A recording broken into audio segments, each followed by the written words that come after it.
Hello, everyone, and welcome to Retro Encounter, RPG fans' bi-weekly podcast of many topics, mostly of the retro variety. I'm your host, Aleks Franiczek, subbing in for Zach one more time before his much-anticipated return to retro. We're happy to report his baby is healthy and his body is ready for more hosting. We're taking full advantage of Zach's prolonged absence with this one, though, talking about a topic I know he doesn't have too much interest in, which will be a celebration of 40 years of the Legend of Zelda franchise, which I don't think needs any introduction. And yes, for the record, it is an RPG, at least for the next 3 hours or however long it takes to record this episode. And what better way to celebrate the Zelda franchise with another one of our controversial tier list episodes, which I'm sure will end up completely amicable, no hard feelings over particular games getting overly praised or hated. And before we get into ranking, though, I want to introduce my fellow rankers, starting with you, Ben. Hello, I'm very excited. Yeah, me too. And we have Mike Salbato. I don't know what I'm getting into, but I'm here, and I'm happy to be here. And we're glad to have you, Mike. And finally, Matt Wardell. Tingle, tingle, Kooloo-Limpah. Oh my god, I was right that was going to be the intro. You're right. You guessed it like a week ago. All right, well, it's awesome to have you all here. I'm thrilled to be ranking alongside you guys, because if I'm going to have any feelings hurt over a video game tier list, I'd rather it be from any of you than pretty much anyone else on the planet. So very nice to have you all here. Very briefly, before we go into ranking, I want to just allow everybody to maybe discuss their history with this franchise, just talking a little bit about how you got into it and what are your overall impressions at this stage, if anybody wants to start. Yeah, I'll start. So my history with Zelda is that Legend of Zelda: Ocarina of Time is like one of the first games I ever played. I believe it was the first game I ever had for the Nintendo 64, which was the first home console that I ever had. And I have a lot of memories, a lot of fond memories of running around Kakariko Village, grabbing chickens and jumping off of roofs and basically just messing around and not really same dude. and not really making progress in the game. It wasn't until I was a little bit older that I could actually figure out how to progress beyond Jabu Jabu's belly. But yeah, needless to say, the series is near and dear to my heart, and I played quite a few of them in childhood and have gone back to the rest of them as an adult. And I have a strong appreciation for the franchise in general, and so that's kind of it's near and dear to my heart, I would say. Not my favorite franchise, but who doesn't love Zelda, right? Exactly. Well, Zach, but we can talk about that later. All right, how about you, Mike? Zelda. So my first one was the first one, because I'm pretty sure I'm older than all of you. I'm pretty sure I played it basically when it came out. My family in the 80s was. I'm fortunate that for some technology we're early adopters. So we got the NES right when it came out. We had a Laserdisc player when they were a new thing, and some other stuff like that. That I don't know if anyone even knows what that is anymore. But yeah, so we got that, and I think my first games were Mario and Duck Hunt, and then Zelda. So it might have been the third game I ever played. I'm not sure. So my brother and I would play it. My mom was there to help us. She would play some with us too. So that's where we started, and I've just been a fan ever since. It's if I had to pick my favorite franchises, it is up there, and it fluctuates a little bit between Zelda and Metroid. I'm not sure which one is really the top one, but it's one of those two. I've played almost every game since. There's a couple handheld ones I've missed, but otherwise I've pretty much done the whole series. Okay, very cool. And what about you, Matt? Yeah, I mean, my first console was my dad's Nintendo, but Zelda wasn't really a part of that for me. So I would always play Zelda at my friends' houses, on Nintendo 64, and everyone else was so enthusiastic about it that I really wanted to hop in. So when I was a teenager, I saved up and bought myself a GameCube. And then through that, I ended up playing like most of the Zelda franchise, that and the Wii. But by that time, I was like, yeah, a teenager, so I could get through most of the games without like a guide or without hints and things like that. But to be honest with you, I was never really like, I think like Ben said, it was never a top tier franchise for me, the Zelda series. I get kind of frustrated with like the puzzle design and like the sense of logic behind them, even though I like other puzzle games. Mm. So actually, in preparation for this episode, I played a lot of Zelda, and replayed a lot of Zelda, and like I think I gained a new appreciation for the adventure design behind it, and just like I don't know, it's definitely bumped up a little bit in my eyes in terms of Nintendo franchises. But I did actually have a copy of Link's Awakening on the Game Boy. That was like my first Zelda game. But I think if I remember correctly, some kid found it on the floor of the bus and then like gave it to me like on the school bus. And they're like, "Hey, do you have this game?" And I'm like, "No, I don't. What is it?" So that's the first way I played it, was like the DX version on Game Boy Color. Okay, nice. Yeah, as for me, like I would say Zelda was probably my most played series as a child, like before I went up to like my teenage years. Like I remember always watching my brothers play RPGs. I've talked about this on the podcast before, like mostly Final Fantasy, and I really loved that series at the time, kind of experiencing it vicariously. But Zelda was much more accessible to me at like a very early age than like RPGs. Like there were no like stats to manage and all that. And my experience was very similar to yours, Ben. Like playing Ocarina of Time, just like hanging around, messing around, like Kokiri Village, Kakariko Village. I remember like imagining stories occurring between the different characters, jumping around with chickens. I just loved being a little sword boy in what felt like such a compelling like 3D space at the time. Just loved the atmosphere the game managed to have, even for with that kind of low 3D technology. I never got quite as invested in the series again, like in my adult years, but I still kept up with all the new 3D entries and some of the 2D ones. And like you, Matt, I've been kind of on a Zelda binge lately, trying to like make up for games I never got around to, and revisiting some of the games I wasn't sure if I'd still have the same opinion on. And I'll say that like even though parts of these games can feel maybe too easy or contrived sometimes, like the puzzle design you're talking about, Matt, they almost all have this like magical feeling to them, and I get hooked and I don't want to put it down even when I'm like being like critical at the same time with some of the games. So I appreciate all these on some level.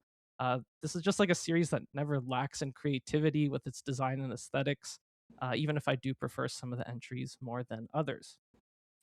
But thank you all for sharing your stories. That's really great. And now it's time to disappoint you all with the inevitable rankings. So before we get into it, let me just like summarize the rules again, and you all can ask any questions. So we're going to be ranking these games in tiers. With kind of like a snake order structure, similar to how fantasy sports drafting works. So we're going to go one by one. All of us will draft a game into a specific spot on the tier list. There are going to be 5 tiers: S, A, B, C, and D.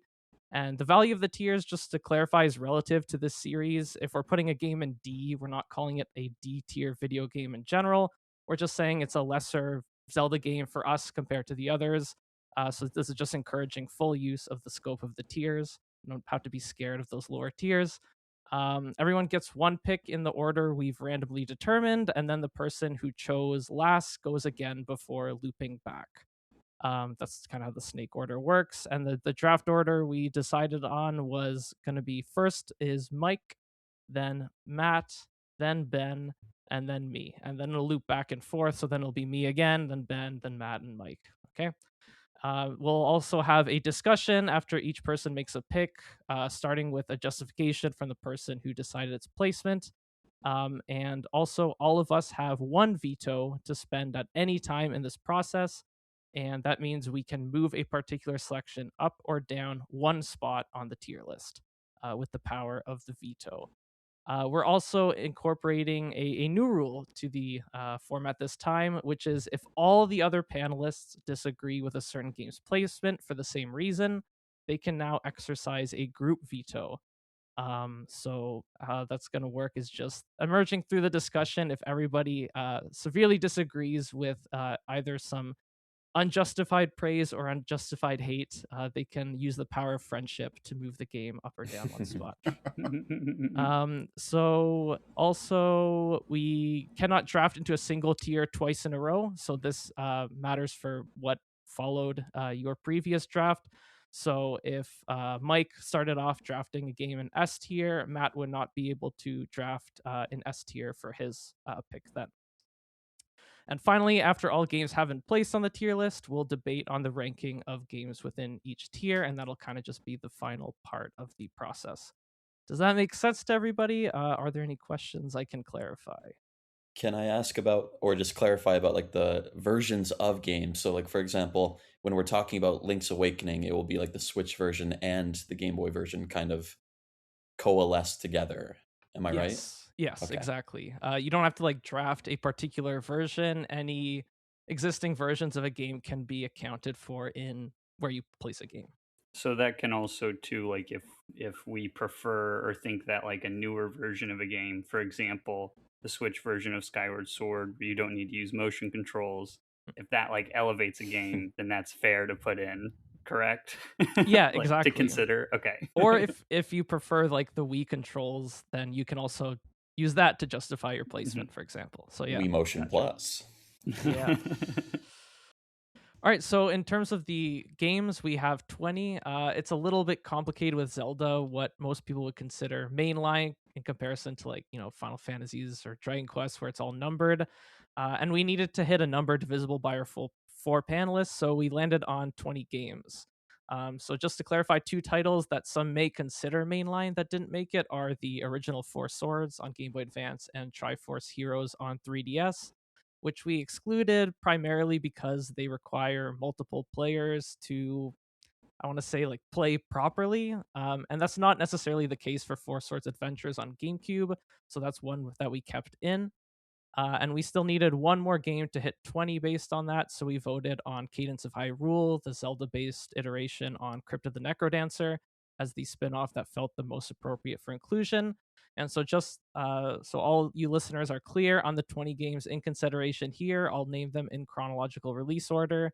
It is The Legend of Zelda, Zelda II Adventure of Link, A Link to the Past, Link's Awakening, Ocarina of Time, Majora's Mask, Oracle of Seasons, Oracle of Ages, Wind Waker, Four Swords Adventures, Minish Cap, Twilight Princess, Phantom Hourglass, Spirit Tracks, Skyward Sword, A Link Between Worlds, Breath of the Wild, Cadence of Hyrule, Tears of the Kingdom, and Echoes of Wisdom. Man, that is a list of high quality games right there. All the Link's crossbow training fans just rage quit this podcast. Yeah, sorry guys, but we don't want you here anyways. All right. All right, see you later. So, unfortunately, you're probably about to hear as much hating as loving on this excellent list of games, but that's show business for you, baby. So, without any further ado, let's get started with drafting, starting with our number 1 overall tier pick. That's up to you, Mike. All right, so I listened to the Dragon Quest tier list in preparation for this. So I'm going to do something a little similar to that and start off with something that I think is pretty easy and won't be too controversial. So I am going to start with putting Link's Awakening in S. Oh, excellent. Ooh. So I don't know how much pushback I'm going to get on that, but it is one of my favorite games in the series. It always has been. It was, I know I've said this before somewhere on some podcast, but it was the first video game that actually made me cry as a kid. Like I still remember even where I was when I was playing that game and having this. I was like outside my dad's woodworking shop, sitting in the truck playing this game when I got to some certain story beats. So it left an impression on me really early on. But even besides that, even besides it being like maybe the first game in the series that really like, I mean, there was a story and dialogue in Link to the Past, but I think they elevated it in this one, which is really funny to think about, that they basically took what they had with A Link to the Past, condensed it and squished it onto a little Game Boy game, but they went further with like characterization and a narrative and stuff, which they hadn't really done before. And the gameplay still held up. They added some new things like being able to jump and just combining arrows and bombs, like a lot of really interesting gameplay elements, great music. It was just it was a time where, we're talking black and white Game Boy, and there were a lot of companies taking games, NES games or whatever, and they'll make like a mini version on the Game Boy. They're like take out a bunch of stuff, make it smaller, just make a portable version of a game. But they didn't do that with Link's Awakening. It was a full Zelda game, and I thought that was really impressive. It didn't feel like it was just trying to be like a lesser version of something else. I mean, I'm you'll hear no complaints from me for this one. This is probably my favorite 2D Zelda overall. I think it's oh perfectly paced. Like there's just like so many like dungeons that are all like strong in their design. The overworld is super tight, but still jam packed with secrets and interactions. And yeah, like you said, like it just like got away from that, uh damsel in distress trope to tell like a more interesting story with like a really unique atmosphere. I also think that the original Game Boy version might still be my favorite aesthetically. Just because I think like the black and white adds like an eeriness to it that I think actually works really well. Even though if I were to play the game again nowadays, I would probably go towards the Switch remake, especially with hero mode, as just like a nice way to play with like better controls and everything. But yeah, this is a great game, and no complaints about the placement. I think it's easy to say that this game is like the best Game Boy game they ever made, maybe tied with like Donkey Kong 94. But like, yeah, I might not have put a total S for myself, but like I do think it's one of the best, and one of the best 2D Zeldas, and probably the best handheld Zelda. So and I love the music, especially like the Switch like woodwind soundtrack. So yeah, I'm okay with leaving it where it is. No conflict. Yeah, I agree. I agree with what you said, Mike. That this is like kind of proved that the Game Boy was a capable platform beyond just like puzzle games or like more simpler kind of games or down ports of like console games. That you could really do something like original and unique with the system, and it is just a big I think shift from what Zelda had been previously in terms of like the narrative and kind of the construction of the world and the just core concept of the the island that you're on and the dreamlike qualities of it, I guess I would say. um and like there's been a lot of like digging into this game and interviews about this game and everything, and they one thing that a lot of the developers who worked on it have talked about is like the influence of Twin Peaks Mm. in this game, which I think is very evident when you're playing it. And any kind of like Lynchian approach that you can take to storytelling or narrative, I think is really cool, and to do that on a Game Boy game is just crazy. So yeah, I totally agree. And like a Nintendo Zelda game, like on top of that, Yeah. like it's just yeah. The series used to be more down to like experiment, like aesthetically, narratively than nowadays. And Link's Awakening is a great case of that. Maybe the first case of that too. Mhm. All right. So all right, that's our first pick. Link's Awakening is gonna sit in S tier because it doesn't seem like anyone has a problem with it. So that leaves you, Matt, for our second pick. All right. Well, because I'm not allowed to lock another game into S tier on this round after Mike, I'm going to put a surefire A tier game here. One that might stir up a little bit of controversy. I'm not sure. And I'm going to stick in A tier Majora's Mask. Okay, when do we use the veto? Is it like now, or do I let him say his piece first? You can let this guy talk whatever nonsense he's gonna talk first, and then Okay. we can So, I've got a lot of love. A tier is not a bad tier by any stretch of the imagination. I think it's like such a conceptually creepy and interesting game. It probably has like one of the strongest gimmicks or premises of any Zelda game. And if we're praising weird Zelda, this is as weird as it gets.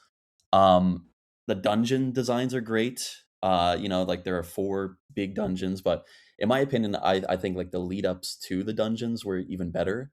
like navigating the Deku, castle, and unfreezing the Goron Mountain and all that stuff was really interesting to me. However, like the structure of the game, like I played it for the first time like a month ago on the Nintendo 64, like the Switch version. If it weren't for save states, I think this game would have driven me insane. Like I think it is so cryptic at times, and like the movement of Link on like the ocarina movement is so rigid at times that like it's not difficult for the right reasons. It's difficult in a frustrating way at times. Not the combat, but like the platforming, which can be so unforgiving in this game. So yeah, I think like without a guide or without like save states, it would have been very frustrating for me. But I can appreciate like the artistic vision behind it. I haven't played the 3DS version, so maybe that would bump it up for me. But I think I wouldn't put it above Ocarina personally, but I think it's like such a brave, interesting sequel. So I'm gonna stick it right there in A tier. What say you? Okay, so I'm gonna use my veto, and I'm going to put it up one tier into S tier. Okay, I would have done that. I would have done that if you didn't. So, All thank you, So, Ben. and then let me explain. So, just Alex was talking about how Link's Awakening is like the preeminent example of them kind of experimenting with the aesthetics and the tone and the narrative with Zelda. And I think that Majora's Mask is like the best example of that, right? Like the series at its best with being experimental and trying something new and trying something different. And I think it was largely, born out of the limitations of having to follow up Ocarina of Time relatively quickly. It had a very famously truncated development time, and also I think was a very difficult development for the game, which I think also influenced the darker tone and kind of somber and bleak atmosphere that the game has. But I think that that is what makes it so interesting. And I think that it stands out amongst all the other games in the series as the most unique, both because of the like 3-day structure and because of the dark tone and the, really bleak storyline that you have with the moon falling onto the world of Termina. And I think it also does a lot of really interesting things mechanically, like other than just having the 3-day time loop, which I think is just a really cool premise and works really well with the game. I think it also allows the like side quests to really take the forefront in a way that they don't really in a lot of other Zelda games. I think a lot of other Zelda games, the side quests feel really perfunctory, and I think here they are like a really strong part of the narrative and almost really like required and integral to getting the full experience. I also like that the game is a lot more hostile to the player. So like you have your fairy companion this time, but your fairy companion doesn't like you and is like rude to you half the time. You have like the Skull Kid as this really creepy and weird, but also kind of tragic antagonist. And then I also really love the masks. I think that it's a fantastic concept. The way that they change the interactivity with the world. I think they're a big part of why I think Termina Field is way better than Hyrule Field and Ocarina of Time. Like, Yep. Hyrule Field is very open and empty. And the masks really give you these traversal options and more things to do in Termina Field that make traversing it really fun and enjoyable in a way that their Ocarina of Time just didn't achieve. So yeah, that's that's why I think it's one of the best Zelda games, and that's why I want to use my veto and put it in S. I agree with everything you said, Ben, like 100%. I do think that like 15 of the 20 masks are like not even applicable in like almost any situation beyond like their specific quest. But like I love Yeah, the that's bunny true. hood. I love the bomb mask. I did find that like I loved playing as like a Goron and a Zora and everything, that was really cool. Although Mhm. at the end, when you're like I forget what temple it was, but you're playing the ocarina to like make a statue of yourself. The mask management, like the switching between the masks, was so tedious and so like frustrating and like annoying. You know what I mean? So Yeah, no, there were that's things about true. it that Yeah. I do think this is like the most fun Zelda game to talk about and think back on, but it Mhm. might not be the most fun to play. Not that games need to be fun all the time, like we've talked about in the past, but like conceptually the most interesting. Execution wise, maybe not my favorite, but still fantastic. Yeah, no, I think that's fair, Matt. And I think, that I do think that's a problem, like, especially with like the mask management you're talking about. Like, that's, I think, a problem the series has just in general, right? Like, The when you button think about limits. the item limits, and Link's Awakening that we just talked about has a big problem with that. Yeah. Using the But iron that's a boots. hardware. Yeah. For Link's Awakening and the Game Boy games, like, that's a hardware thing. There's only 2 buttons. But you're in the menu all the time in that game. Yeah. And I think that's a problem in Ocarina of Time with the iron boots. It's a problem in like most of the, I think, like early, basically until modern Zelda, pretty much, right? Yeah. But I think and so I agree with you about the frustrations. Also, it's a relatively small number of dungeons, right? You really only have like 4 main dungeons, which is significantly less than most of the other games in the series. But the build up to each one is so thorough, Yes. Yeah. I totally agree. And I love like the body horror of like putting on the masks and seeing crazy. That cutscene is for everyone this game. Yeah. What? Even the title screen is like disturbing, like the spinning mask and like the salesman. I'm like, what the hell? The mask salesman. Yeah. I mean, this is why this game has inspired like creepypasta on the internet and stuff. Like that owes so much to this game. Like the like subgenre of horror of like this haunted game I found is like entirely based on this game and the feeling that this game gives to people. And that's the piano huge. from Mario 64, of course. Yeah. That too, yeah. But I think just the fact that it could have that much influence on like culture and the way that people interact with like media and like fan works and things like that too is also just a huge part of why I think this game is so important. I mean, it's like a horror game, like it's like probably the best horror game on the N64, in addition to being, one of the best action adventure games on the platform. And it's just, I don't know, it's an incredible game. And so I think for the influence it has too, I think it deserves it. Yeah, it's my favorite Zelda game. It's one of my top 5 games of all time. I think just like we talk about Zelda a lot in terms of like adhering to this like Zelda formula, especially like for the bulk of the series. It's broken away from it a little bit more recently, but I think this is a game that like fully transcends any kind of like formula. Like it builds on the Zelda formula, but in such a like artistically cohesive way. Its core systems and mechanics, from like the time loop structure to the mask transformations, they're not just designed around fun gameplay innovation, and I do still think this game is very fun to play, but also like thematic expression, and it does it all. It feels very deliberate in terms of how it's incorporating everything. And it's funny like that these are the first 2 games we drafted, because I know Yoshiaki Koizumi was the writer on Link's Awakening, and he was the systems designer for Majora's Mask, so I think we can attribute some of this like more expressive, more experimental Zelda projects to a lot of his creativity, alongside Miyamoto's, how he kind of like worked within that boundary. And also just Clocktown, what a like hub. It's like maybe the coolest hub, most fleshed out I can remember in like most video games. Like it almost takes like Shenmue's idea of a town brought to life by scheduled NPC routes, but makes it way more interesting and fun to engage with. Like the game has like some of the most interesting side quests in any video game I've played. Like they can feel very puzzly, but also center their characters in such a compelling way. It's incredible how developed some of these like side characters are, who you just like we're so like such stilted characterizations in Ocarina of Time in comparison. And the transformation, the controls for the transformations are a little wonky, but I have so much fun just messing around with them. Like the movement feels so fun to experiment with, and that's why I think the 3DS version is just a straight downgrade, because it tries to simplify them a bit too much for accessibility. But I really enjoy the kind of craziness of the movement, what they went for with these transformations. But yeah, S tier for sure.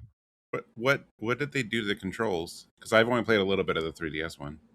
So they made it that for the Deku Scrub, for example, when you're skipping on water, you don't carry momentum from how quickly you approach. So it makes the platforming a lot more telegraphed, but also a lot less expressive. And similarly for the Zora, your default swimming speed is way slower, and you have to like use magic to like speed up to get like close to like what the default swimming speed in the N64 version is.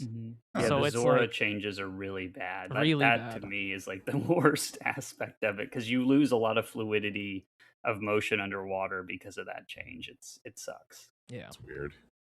And they had to change the boss fights pretty significantly. Yeah, I Like did see that. Georg in particular got changed a lot because of that. And I think that the changes to the boss fights are generally worse in the 3DS version overall. That's a great conversation, but we should move on. I mean, That's true. Yeah. I could do a whole episode on this game. Yeah, Honestly, I'd be but happy to. Yeah. yeah, maybe down the line. But let's move on to the third overall pick, which will come from Ben. Okay, so I am going to go with Skyward Sword, Ooh. and I am going to put it in A tier. Excellent, Oh, Ben. wow, Ben. I'm loving everybody's energy so far. Yeah. I was scared for this one. So this is actually a game that I played, that I really dug into for the first time last year. I had played a little bit of it when it came out on the Wii, but I was like pretty checked out from the Wii and Nintendo in general in like 2011. But I revisited it with the Switch version and didn't use the motion controls because I'm just not a huge fan of motion controls. And that really allowed me to like get into this game and really find a lot to love here. I think Alex, you mentioned when we were talking about Majora's Mask, like the way that the build up to the dungeons is a really big part of what makes the dungeons interesting, and Mhm. also kind of softens the blow of there not being as many. And I think that if there's one thing that Skyward Sword does really, really well, it's that um, it basically expands the dungeon out from the actual dungeon itself. And so the entire area and approach to the dungeon is really part of the dungeon. And they Yeah. get really, really creative with incorporating like the puzzle design and the things that really make a good Zelda dungeon tick into the actual fields and progression of the game. And that is something that I really, really took away from playing this game. I also really like that it's set the earliest in the timeline, which I don't really care about the Zelda timeline very much, but what I like about that is that it's really showing you like the origins of all of this cyclical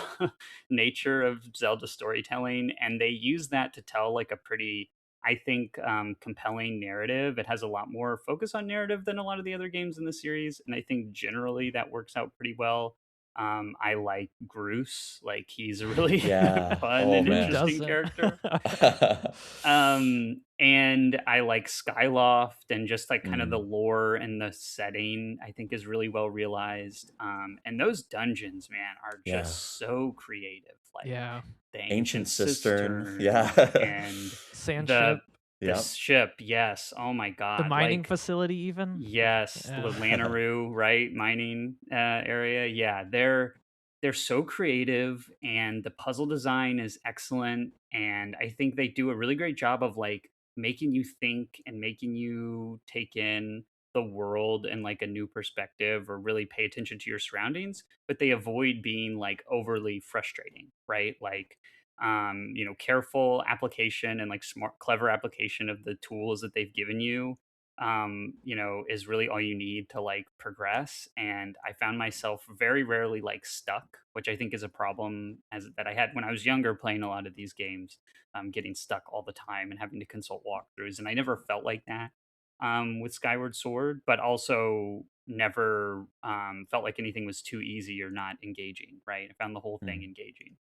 I do think there's some, parts that don't work super well, like the kind of stealth segments where you're in where you have like the like kind of sentinel like robot kind of spirit things chasing you, and you have to collect all those like little orbs or whatever. I don't know that Oh, that's the Silent Realm. yeah, the silent realm. Yeah, Worst yeah, part of yeah. the game by far. Yeah. Yeah, those don't really work. I mean, they can be kind of a interesting challenge, and like they definitely test your knowledge of like the areas and layout.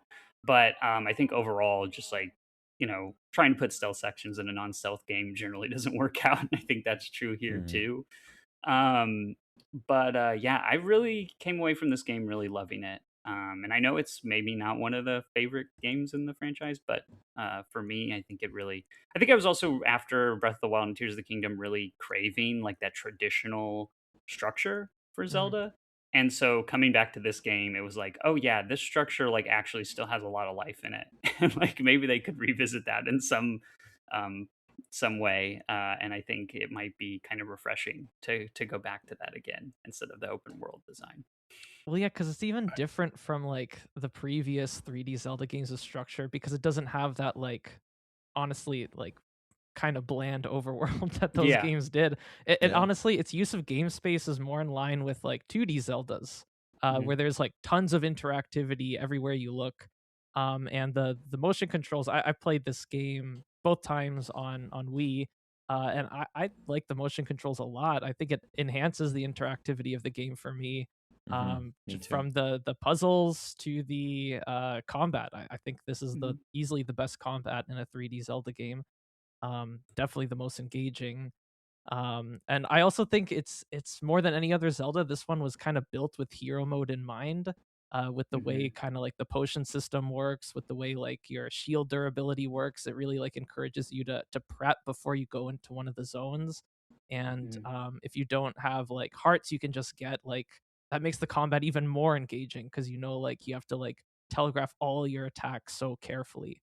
And yeah, the dungeons are obviously great, as you said. The orchestral soundtrack, the first Oh, time the series has had it, Yeah. It's maybe the fantastic. best in the series. Yeah, Yeah, yeah. I think so. I mean, I don't think Breath of the Wild or Tears of the Kingdom soundtrack compare at all to this game's Definitely not. soundtrack. The Yeah. arrangements and the new compositions are fantastic. Like the Yeah. romance themes and like the dungeon themes. Like, oh, so good. Yeah, and I also I'll transition to Mike here by shouting out his original review of this game, which he rated very highly. He pointed out like all the visual details with kind of like the impressionistic kind of backgrounds to like deal with like the hardware limitations, the more kind of like blurring with like the visuals that they did in this game. I think are fantastic. And yeah, I really love this game, and I even started replaying it just to make sure that my experience from originally playing it would hold up, and it absolutely did. Even better on hero mode, honestly. I kind of wish you hadn't brought up that review. I still feel like I went a little too high on that one in hindsight, but I mean, maybe. it's really well written though. Well, thank you. Um, yeah, I I don't. I have some games on my list, including this one, that are a little bit lower than you guys, but only because we were forced to like spread things out over the tiers, and I had a really hard time with that. Um, but I did enjoy Skyward Sword. I think what you said about like the reception and how people feel about it, like I really think it's a great game. I think a lot of that discussion and opinion was really, really skewed because of this is like maybe the worst Nintendo ever was with like giving you in-game tutorials. Like Mhm. it was so much. You were constantly having to stop and be like, okay, look, here's let me explain this thing to you. Um, I there was that, and I think the motion controls, like a lot of people just didn't want them, didn't like them. I enjoyed them a lot. I think they're great. Um, so I think I need to play the HD version because I understand that they did switch the Yeah. tutorialness of it, because I think that was a real sticking point for people, and it was easy to be like get caught up in that, and I think more people talk about that and get sidetracked like and miss the fact that like no, like everything else about the game is so much fun. The music is great. I mean, we had a technically sort of a different villain for once, so that was neat, just because Mhm. of the setting where it is Mhm. in the timeline. The visuals, I just absolutely love. I remember when they announced that game, they talked so much about like the paint style and like what their the influences and how they came across it, and it was an interesting way of going like from we had cell shading and some other stuff and giving this really really vibrant look, but not in the same way that they've ever done before. It just makes for a really fascinating world. So yeah, no, I really do love this game. I want to play the HD one, like I said, and see how it is now. But Mhm. it's a good one. Yeah, and the HD version, Mike, really does address those two things that you mentioned that people kind of get hung up on, like the Fi interrupting you all the time and the motion controls, because you can, play without motion controls entirely, which they had to do because it was going to be played on the Switch Lite, and so that obviously you can't have Yeah. motion controls on there, so they had to come up with an alternative, and the alternative is that you use the right stick to aim and swing the sword, which actually works incredibly well. Okay. I was really shocked with how much finesse that you can actually get with that kind of analog control method for the sword. And I didn't find there were any situations in which it wasn't as precise as using the motion controls. And then yeah, the Fi interruptions are just way, way less. And then you can also just like she'll pop up and you can just like say, no, I'm good. And that really does help the pace of the game a lot. So A shut up 5 button is a nice feature. and so that I think those two, like if their memory of the game is those two things bothering them, then I would recommend people go and try the HD version, because it really, for me, gave me a really new kind of perspective on the game. Nice. The only thing I would add to what you guys all said is it's got the best Zelda in the series, I think, like the most likable character interpretation of great. Zelda. Yeah, and like the kind of blooming romance between her and Link is like really touching, and like in a pre Breath of the Wild world, it felt like the most like engaging story and like the characters that I cared the most about, I think. So yeah, I also love it for that reason. Yeah, I mean, in terms of characters too, like again, we lose sight of it because of she becomes a tutorial character, but I like Fi a lot. I do too. So like when she's not just overly explaining things to you, I think it's a really interesting idea what they did with her, that's what she is and who she is, and yeah. So being able to like turn off the tutorial side of that and just focus on the rest of her as a character is very cool. They bionic commandoed the Master Sword. They made it my wife. All right, we'll end off there. Oh, we didn't talk about the toes, like hitting the toes of the big monster. Oh, well, the second demise fight is terrible. I will. That is like the worst thing about the game is the second demise fight. But yeah. That's all. Or not demise. What's his name? The imprisoned. Imprisoned. Thank you. Yeah. Demise is the Ganon substitute. But yeah, imprisoned. The second imprisoned fight. Horrible. Yeah, I don't like that one. I think the tutorialization, the imprisoned, and the silent realm are the three things holding this game back from S tier for me. But because I do think it's close to that for at least in my opinion. But yeah, some issues still holding the game back from that top echelon. All right, so Legend of Groose is in its rightful place in A tier, and I gotta say, I'm having a really good time right now because these are probably the 3 games I had the strongest opinions about, and they're all in where I wanted them to be. So thanks, guys. That allows me to get a little weirder with my first 2 picks. I'll start by filling out the bottom of this tier list a bit because we're gonna need to do that at some point. And I'm going to start by putting Minish Cap in D tier. What? Oh, no. What? Okay. Aleks. Why? No. because I know you're going to group veto me. And okay. Yeah, and then, you're right. And then somebody might still veto on top of that. And I honestly don't think this game should be higher than C tier. But you guys can move it out of D tier if you want. Really? Because look, I like how much this game looks as the next person. It's one of the best looking Game Boy Advance games. Charming as hell. Everything else though is completely subpar to me. I like how the dungeons are more visually and mechanically distinct than the Oracle's games, but I don't think they're necessarily more fun to play through, especially the first 3. I think the first 3 dungeons in this game were mid as hell, and then they got better in the second half. I like the idea of streamlining inventory into a few very distinct items rather than having that really expansive inventory a lot of Zelda games have. But the items themselves still had like highly niche usage, which kind of squandered that potential, I think, of having just a couple of items that have more, generally wider applicable usage. I think the Minish mechanic sucks. I think it's time consuming, and the like very highly telegraphed usage of it just is never really interesting to me. It never really like compelled me. I just like dreaded going to Minish because of how slowly I'd have to walk across the overworld. And the whole like kinstone system, like really, I don't see the appeal of that at all. It just opens little secrets on different parts of the world to just make you backtrack. The overworld is one of the worst in a 2D Zelda game, and it's got pretty bad music as well. I'll leave it at that and let you guys discuss. Okay, further. wait. Just I agree with what just you to said, start, but yeah. Matt, Go, Mike, man. are we gonna group veto this? Yes. Okay, all right. So we're moving it Mike. Excuse me. to Mike. No, Yes. I'm not. Mike. No. What? Thank you, don't- Mike. What? Yes. I don't know that it No. belongs in D, but I also don't feel strongly enough about this game at all that I feel it has to move up either. Because I know we're gonna have stuff lower in the thing. But you don't have to And- waste a veto for a group veto. Yeah. Them's the rule. But There's don't we? no But don't we only have downside. one? No. No. We have unlimited.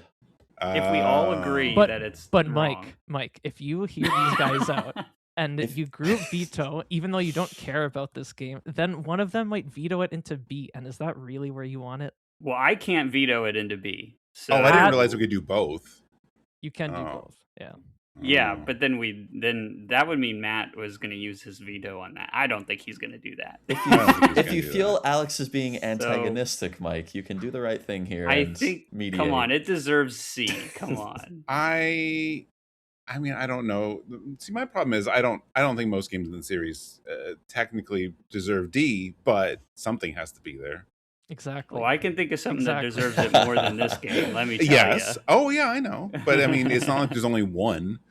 Yeah, that's Mikey, you're getting my logic It's here. so I- beautiful, though. It's it so is- beautiful. It the is. Wind Temple, the boss at the Eslo end of it. is such a Eslo. great companion. Come on now, the hat. He's annoying. No, he's great. And Vati is such a good, Great unique villain. villain. Why? Because Yeah. he's Come like an on. edgelord. Yeah, exactly. Oh, boy. There'd be no Girahim without Vati. So come Oh on my now. god, Vati is nothing close to Girahim. I put most of the games in, just for my own personal ranking to figure out what I would do when we get to this episode on a list and just roughly where things are.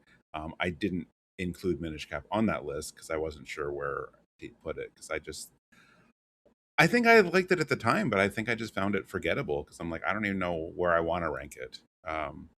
And unfortunately, like some of your points about the items being way too niche in their use, the telegraphed, mini things. Like I like, every Zelda game has like gimmicky features, like, or things that are meant for that game. And I think it is a little more interesting when it's like you can choose when to use them. It's like, oh, maybe I'll try this here instead of just like, anyway, this is the place where you're going to do this thing. I'm like, I don't know. I thought that was actually a good point. Thank you. I'm sorry to disappoint everyone.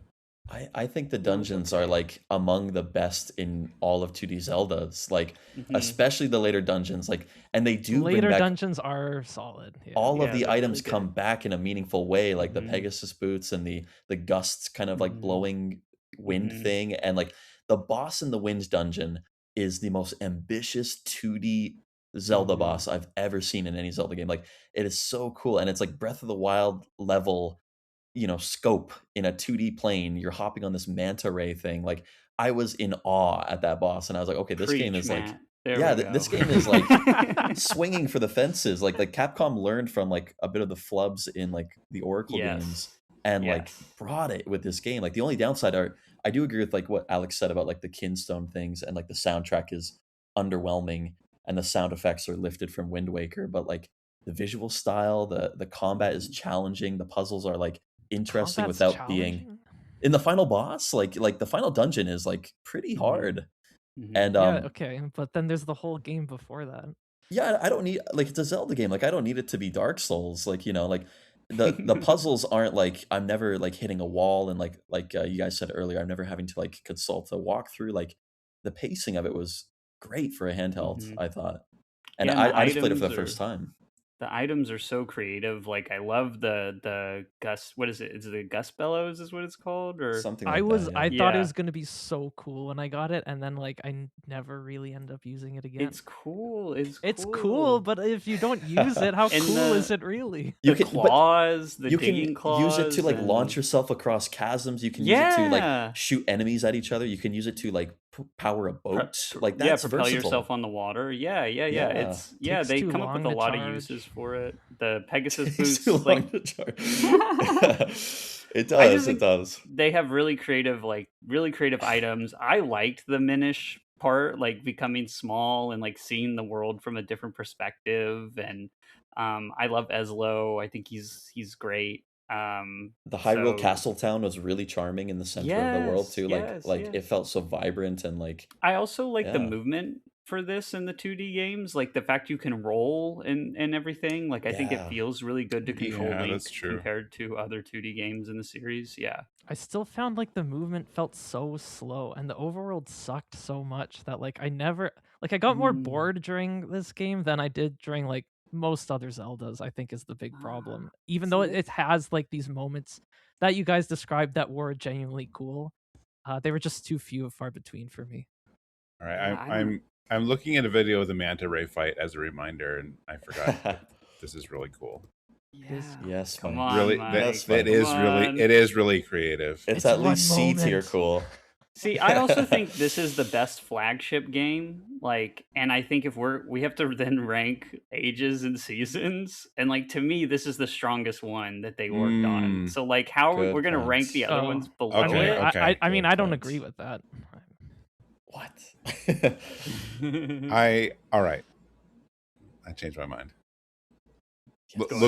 Looking at the list, looking at that, and reminded of some of these things. There are enough games on here that I would put below this. So yes, I would say we move this to C. All right, awesome. I'm sorry. I'm All sorry, right. Alex. All right, fine. C tier's fine. All right, and I would also say that using my veto, we're going to move this to B. Wow, To you B are. tier. Oh my god! I I did thought- not expect that. I told care you, about this Mike. game. I told you, Mike. I would have. All right, I yeah, was I fine didn't with think you it would in do that. C, but Yeah. On my personal list, I had this game quite high. Like I really enjoyed it among the 2D games. Okay. Yeah, yeah. Okay. Cool. I'm gonna stick it in B. Well, I respect that, Matt. I would have been fine with C, but I respect it. I love this game. One of the better like Game Boy Advance games, and like that's a great system. But like this game, like yeah, it just brings like everything I want from a like easygoing Zelda adventure. Like Yeah. it doesn't Yeah, try I to be agree like with this you. big cinematic thing. It's like it's a good time. It's a good hang. Yeah, and I think the GBA in particular had a problem of being like having this perception of it being a lot of ports. And I think Minish Cap like really does feel like its own game. Even though it's like building on Four Swords and everything, like I think it does kind of have its own unique identity, which is something the Game Boy Advance really needed. Instead of just having a bunch of ports of the other older Zelda games. So Yeah. I think it does a lot for that. It's aight. All right, moving on. I'll do my second pick, which I also don't know how y'all will react to. I'm gonna put Twilight Princess in S tier. Whoa. Oh, jeez. Whoa. Why did I use my veto so early? God. All right, so I recently played through the Dusklight PC port and had an absolutely amazing time with it. Not because of necessarily the extra features, but because of just how well the game ran and like how much more I appreciated the visual style in this context, which is like the first time I played the game since originally playing it on the GameCube. I think Twilight Princess has a more distinct vibe and design philosophy than a lot of the people calling it like Ocarina of Time 2 cynically give it credit for. I think this is like the most epic traditional Zelda experience. And what most people consider padding in this game, I see as very smart, deliberate inclusions to build out its world, encourage more exploration and secret finding, and also just add gameplay variety in really unique ways through the different set pieces you do in this game, like being on your horse while accompanying like a carriage and fending off enemy attacks, the mounted combat in general, the battle on the big bridge, This game just feels most like an RPG to me than any other Zelda game in a way I really think I enjoy, and that I enjoyed more this time around than even the first time I played it. I also think the visuals and music are both stronger than people usually give them credit for. Like people say, like, oh, this game just tried to be realistic after all the backlash against Wind Waker's visuals at the time, which was in retrospect really dumb. But I don't think Yeah. realism is the way to describe this. It's still very stylized background design, art style, character designs that give the game like a really nice, like kind of fable-like quality. There's like Mm. these very earthy tones, the melancholic lighting, It's very like the slightly textured. deformed character designs. Yeah, and I think it's the best lineup of dungeons in the series, and I really also enjoy how they are like better contextualized in the game world than any other Zelda game. Like the idea of like Arbiter's Grounds being like an old prison, the Snow Peak Manor being a place in the mountains where like Yeti characters literally live in. Like these are just such unique Mhm. ideas for dungeons that really like flesh out the world rather than feeling like abstracted from it, like a lot of Zelda dungeons tend to feel. And yeah, the overworld isn't that good. None of the 3D Zelda overworlds to this point have been good, I would say. But it still has like kind of more going for it than a lot of those other Zelda games. So yeah, Twilight Princess I think is an S tier. What? Yeah, that's interesting, Alex. I'm not going to be that negative on this game because I actually do very much like it, and I do agree with a lot of what you just said. Like the dungeons, I agree. These are the best dungeons I think, in the entire series. And that's my I favorite thing about Zelda. Yeah, I should say yeah, too. Yeah. and that's totally fair. And I agree with you about that. I think they really nailed the dungeon design in this game. I mean, there's just so many cool puzzles and cool ideas and uses for the items, and like using the magnet boots to like walk on the ceiling, and Oh using the yeah. spinner to like jump around between the walls, and like there's just so much cool. And the Yeti, oh my god, yeah, that Surfing on the Yeti. yes, yes. Snowboarding. And oh man, yeah, the dungeons are incredible in this game. However, I feel like getting to everything between the dungeons is the problem with this game. Like I get what you're saying about the overall, but I think there's so much. The pacing in this game is my biggest problem with it. Like there's so many times where you have to do something that feels extremely arbitrary, and it takes a really long time, and it's not what you want to be doing. Like that goes from like the intro where you're like herding the goats, That's teaching you and mounting, how to ride your horse. yeah, but you know, there's a lot. You have to herd goats multiple times. Like, No, you and don't. well, It Any reminds other me of time is just for a mini Nier. game. Nier yeah, I Replicants. guess, I guess. And you have to mess with those ugly children. Oh my god, Mal, they're Mal, okay, Malomart. Mallow Malomart. is awesome. Mallow is Malomart is hilarious, pretty yeah, great. but they're just these children. They're so annoying. But they're like a Twilight bug hunt or what? Like at the beginning, you know what I'm talking about? That part. Agatha. Oh no, not Agatha. Oh, Because that's just a like side quest. the wolf sections in Yes. general. Yeah. Honestly, those. I remember I thought I was not gonna like them. I liked them way more than I thought on this just most recent playthrough. I'm like, wow, these are actually like really cool segments. And as you're going through like these kind of Twilight Realm areas, you're also like seeing like the NPCs kind of like scared, and like it adds so much to kind of just the overall storytelling and like darker Yeah. atmosphere they were going for. Like it feels like genuinely like a little distressing. Yeah, I don't And have a I think problem. without those sections, like they like the game wouldn't have as distinctive an identity. Yeah, I agree with that. I mean, I don't have a problem with the Twilight sections as a concept, right? Or the idea of having the Twilight Realm. Like, I think that is actually really cool. I think Link turning into a wolf is cool. You know, that definitely birthed a lot of like furries. Yeah, Or whatever, right? it's very hot topic era. Yeah. And Oh, yeah. Midna is fantastic. I mean, Midna I think is the best companion, like Oh, Zelda. but She's companion. great. Absolutely. Yeah. absolutely.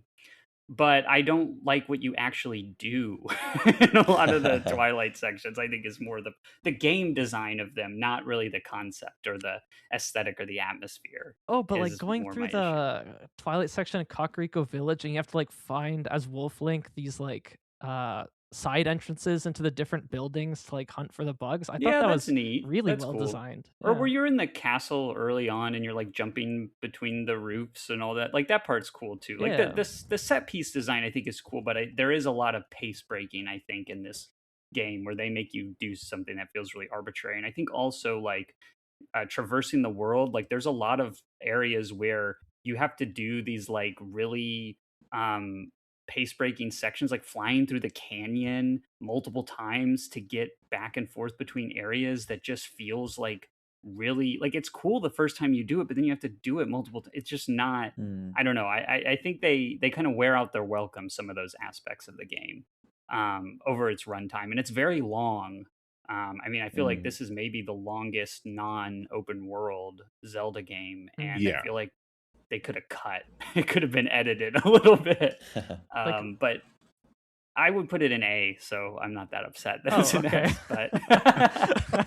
But wow, that's Based higher on than your I thought. reaction, With what I you were thought it was going to be way no, lower. it's really good. I mean, the dungeons are so good, right? Like, Yeah. I mean, that kind of papers over a lot of the flaws. And I do just like to defend the padding a little bit more. I think like the impact of getting to each dungeon would be softened if there weren't those in between segments to like structure it out a little bit more deliberately. And I also do think like you call them arbitrary, but a lot of the set pieces do have like narrative contextualization and add some character development in pieces.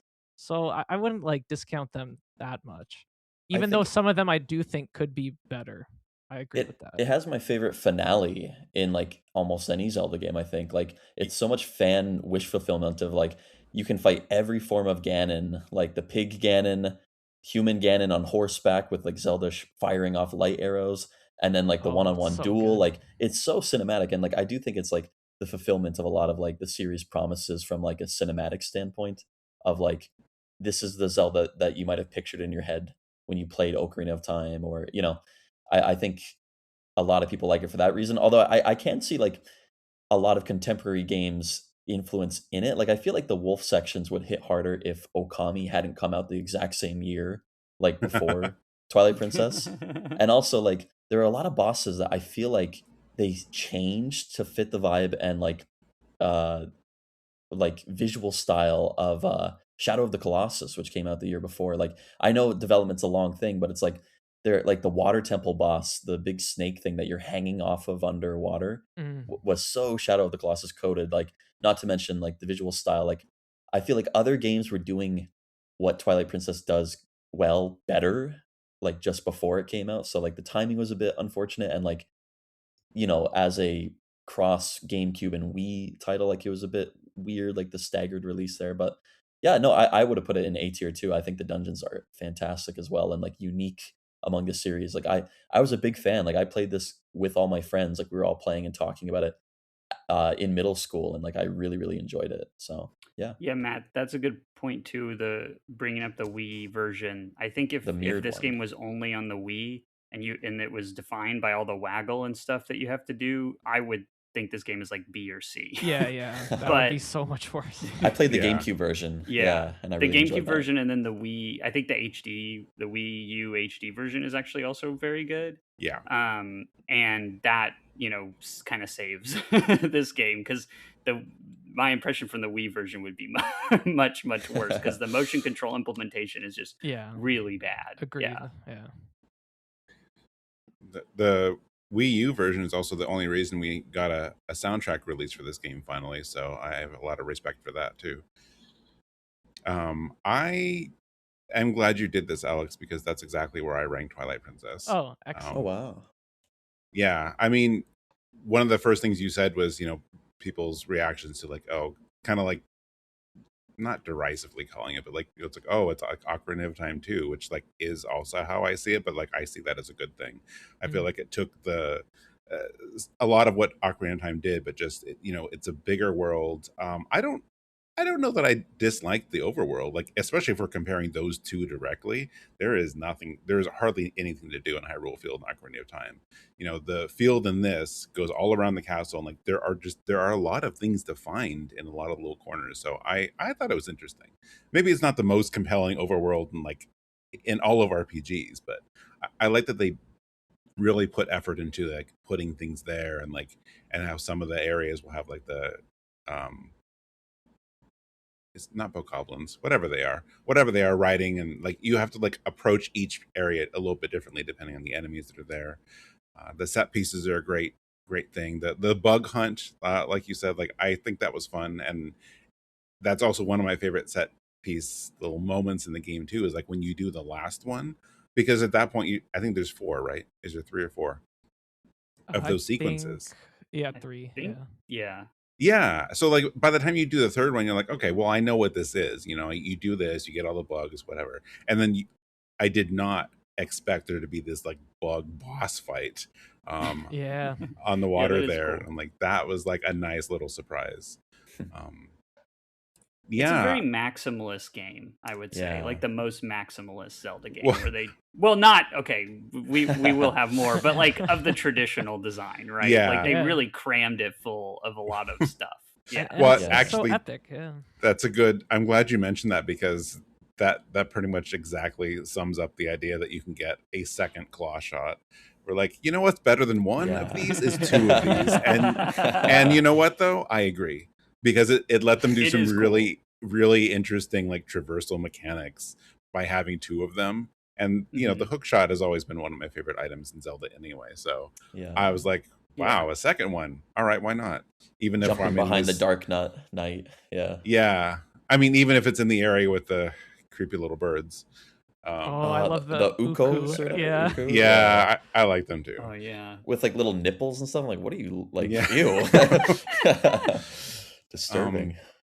yeah, like I don't want to repeat too much. Like otherwise, I'm agree. Like the dungeon designs are great. I loved how just interesting and different they were. The Snow Peak Mansion is one of my favorites. The idea of Yeah. like going Me through too. this dungeon, and like as part of the traversal, you're always going back through the living room, and they're like, "Hey, how you doing?" I'm like, it's just such a unique, cute. different thing for Yeah. They could dungeon fill up design. on their soup that The the soup, guy is Yeah, making. soup is that's great. right. Oh my god. Yeah. The Goron Yeah. designs are great in that game too. Like I love like the Mhm. ridge kind of backs that they have, like the rocks on their hair Oh and yeah, everything. yeah. Yeah, really cool. I wish there was a more fleshed out like Goron City, but yeah, the designs themselves are great. I do also, I don't like that they introduce Zant and you think that there's going to be this interesting like new villain, and then it's just like psych, it's actually Ganondorf again. I Oh, think that was but a missed That's like opportunity, kind but the of. backstory of Zant is interesting It because is, yeah. the Twilight were like an oppressed people, and he saw like this was the only means to like get them out of it. So I think that's actually a pretty compelling villain. I think sometimes in some of the other, you know, there used to be this thing where like every other game might be a different villain than Ganon, and then sometimes it's like actually it is still Ganon. I in some other games I do agree. It's like maybe it would be better if like it's okay to have a different villain once in a while. It doesn't always have to actually be him behind the scenes. Vati. Sorry. Yeah. Yep. But at the same time, that final boss sequence, like you talked about, Matt, we wouldn't have that if it wasn't actually Ganon, and it's, I don't know if it's my absolute favorite like final pretty boss cool. sequence in the Yeah. series, but it might be. It's Well, really up there. I really love it. And the Zant boss fight is also great because he like kind of like goes completely wacky, kind of breaking that Mhm. very stoic demeanor he had beforehand, and like he just like flips through the setting of like different boss battles while like going absolutely bonkers in them. It's like a really cool idea. Yeah. Yeah. That's true. I think this and I mean this and Majora's Mask, obviously very different atmospheres, but I think in terms of how well they portray their atmosphere, like really high up there. Like the Twilight Realm and the, like I can still hear the sounds of like those bird things when you hear them circling around you. Like it's it's such a weird, disturbing sound. Like it really sets a mood, and I love that. Yeah, it's like a distorted like brass instrument or something. It's really cool. Yeah. All right. But yeah, I think that sums up so it's staying in S tier, I'm guessing. Mhm. Oh yeah. Okay. All right. So that's it for round 1 plus 1. Because that was the first pick of round 2. So now we're moving on to Ben's second pick. Yeah, so I'm gonna fill out the bottom of the tier, since we've been kind of top heavy in this Well, one. I tried. You tried. That's true, Alex. You did try. But I think this is not going to get much pushback from anybody, and I'm going to put Phantom Hourglass in Oh, D. Yep. yeah. Um, because I don't even hate this game. I like that it's bringing across like the art style and setting and some of the characters from Wind Waker. Wind Waker is one of my favorites in the series, but I think that I don't think that the touchscreen control gimmick ever really works super well.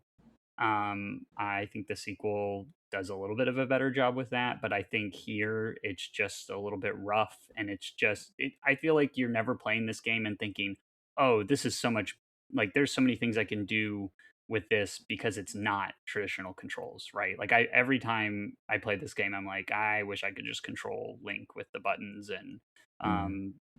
the D-pad and everything.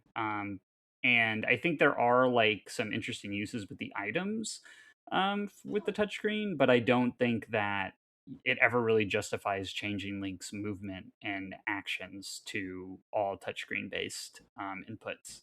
And that's really kind of a problem because it's supposed to be like the DS Zelda that like proves why, doing something that you can't do anywhere, that you have to use the DS for, you can't do anywhere else. And I don't think it really achieves that. I also think that um, is it the layer of the Ocean King, the dungeon that you go Oh back yeah, it to over sucks. and over, sucks. Yeah. Yes. It is just not really that great. It ends up being really repetitive and samey, and I get like the idea that they were trying to go for, but the execution is just really poor.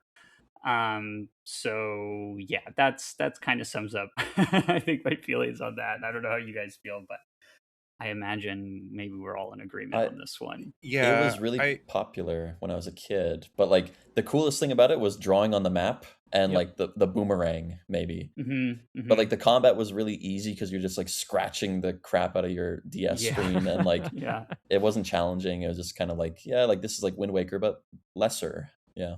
It feels like going through the motions a lot, I Yeah. think. Yeah, and Yeah. it's like framing as a sequel to Wind Waker, I don't even think is good. Like it just ends up feeling like derivative of it. Like it Mm-hmm. feels like the quality of the story feels like fan fiction of Wind Mm. Waker. Mm-hmm. So yeah, it's not even like a good sequel on that front. And I don't think you mentioned it yet, but the music is maybe the worst in the series. Like it's Mm-hmm. quite forgettable. Mm.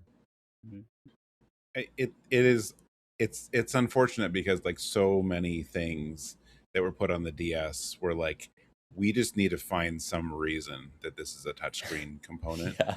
and Yeah. and you know, especially like I mean, I'll give a pass to everything that came out like in the first year or whatever. You know, I get it. People were just like, let's just do this. You can draw on the screen, and sometimes it's good. Like there was what was the Kirby one where you draw little paths. Like that was cute. Like that Oh was a yeah. clever use of it. Rainbow or Canvas Canvas Curse? Curse. Yeah. Canvas Yeah. Curse. That's a good game. Yeah. And then and this one too, like sometimes I feel like devs weren't always sure how they should use it, and they just did it for the sake of doing it.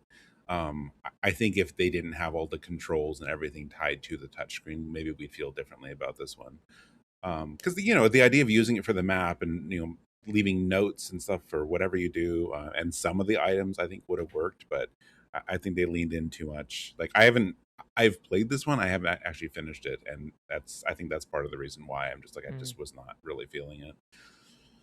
And the dungeons have no cohesion among like how you solve them. Like they just throw like Mm-hmm. every type of puzzle that you've seen in like all the handheld and 2D Zelda games into one dungeon like a blender, and it's like there's no, like Mm-hmm. usually you expect like, okay, like this is like the red blue dungeon where you're hitting the switches, but this one it's like, yes, we'll throw this into like a single room, and then the next room will be like a fire puzzle. Like it just feels very mishmashy, like in a unpleasant way. Yeah. Yeah, like the themes of the dungeons are really one of the key things, right?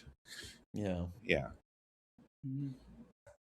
All right, so I think that settles Phantom Hourglass staying in D tier. Yeah. Um Good riddance. Okay. Next up is Matt with your second pick. Oh my god, I was like so into the conversation I didn't even think about it. Oh my god. There's two that I want to put high, but I know they're going to be put high anyway. Oh my god. Okay, I'm going to speak on the one that I feel more qualified to talk about. So I'm going to put in S tier, and I'm sorry to overload S tier at the beginning, but Wind Waker belongs in S tier. Yes. Yeah. Yes, Matt. Yes. And I would go so far as to say that Wind Waker is like among the like Ocarina of Time like Zelda games, if we're considering that through like Skyward Sword. It's the best of those ones, and it's one of the best Zelda games ever made. It's so timeless, like it looks so timeless and beautiful. The music is fantastic. The dungeons are fun, like actually fun to play and like have great gimmicks to them. There are downsides with like the ocean feeling empty, but like they did patch that over with the quicker traversal and like the Wind Waker HD on the Wii U. There's not that much like side content overall. Like it's, relatively short when you compare it to like the kind of bloat of Twilight Princess, which came after, but like it's all gas for me. Like this game is so charming and so fun, and like the character designs are like so funny and memorable, and you got great characters like Beetle, who like has been a mainstay in the series since. Love Yeah, Beetle. yeah, so much about Wind Waker is just like charm and joy Mm. and like such a fun game to play. Yeah, I'm gonna put it in S Yeah. tier. Matt, I totally agree. This is my favorite Zelda game. Period. I was debating. I didn't want to do this one next because I couldn't put it in S. So I'm glad that you picked it up. I got you, buddy. I think that we've been talking a lot about how the overworlds can be kind of, and a lot of the 3D Zeldas can be kind of lackluster in some cases, and I think Wind Waker has, I think, the best overworld of any of the 3D Zelda games. I think it really nails the sense of exploration, and I love the sailing and going to the different islands. And most of the islands have something interesting to find, or a puzzle to solve, or tie into a side quest somehow. And I just love like charting out the Great Sea and figuring everything out. I know people really hate the Triforce pieces quest, but I love it because it just gives me a reason to go and explore all the islands and sail around. And there's so much personality in this game. Like Mhm. Link is still a silent protagonist, but it's his most expressive, and you get the Yeah. biggest sense of his personality from Yeah. this. With his facial expressions and the way he reacts to different characters and everything. It's just so, you really get the sense that he's like this kid who feels like a little put upon that he has to go on this journey. And he like kind of, it's almost like fourth wall breaking a little, where like he'll interact with some kooky character and then he's like is like, oh my god, like what, almost like looks at the camera and is like, what the hell, kind of expression on his face. And I think that adds so much. And then also, I think Ganon Yeah. is at his most like emotionally interesting and like tragic in this game. I think that there's not, he doesn't get fleshed out like super far, which I think is true of just most characters in general in Zelda games, but there's enough there where you're like, oh, there's like this deep sadness behind what he's doing, and it gives him a little more depth than I think he has in a lot of the other games where he's just kind of this evil force.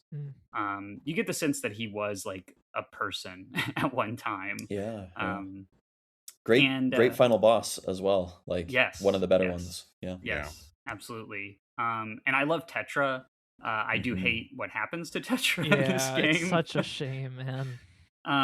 But she is so cool and spunky, and her ordering the goofy group of pirates around is so funny and great. And there's some lackluster elements of this game, like I think maybe the best example is when you arrive at Jabu Jabu and he just gives you the pearl rather than having a dungeon.